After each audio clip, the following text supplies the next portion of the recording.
Hello, good morning mga kanana. Nagluluto na naman ako ulit ng macaroni chicharon kasi ubos na yung aking niluto na una. Sabi ng mga kasama ko, magluluto na naman raw ako. Kaya ito, pero iba naman na macaroni ang aking gagawin chicharon. Ito naman ngayon ang gagawin ko chicharon. Yung unang ginawa ko is yung pang pasta. Ngayon naman is ito. Ubusin ko ang mga macaroni dito na gawin kong chicharon para may merienda ka.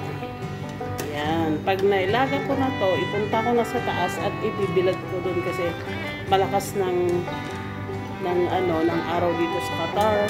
Isang araw lang. Tapos bukas, pwede ko na namang iprito. Ayan malalaki na siya. Ayan, sulit na naman kami dito.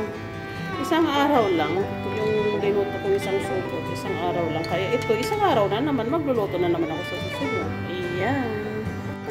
Ayan, malaga na siya. Pwede ko na ibilad.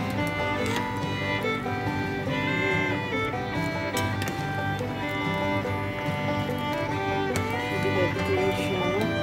Drain ko na at punta na ako sa taas at ibilad ko. Ayan. Pwede na naman iprito bukas.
Ayan, may macaroni chicharon na naman kami. May snack na naman kami habang nanonood ng YouTube sa taas sa aming kwarto. Ayan, libreng snack na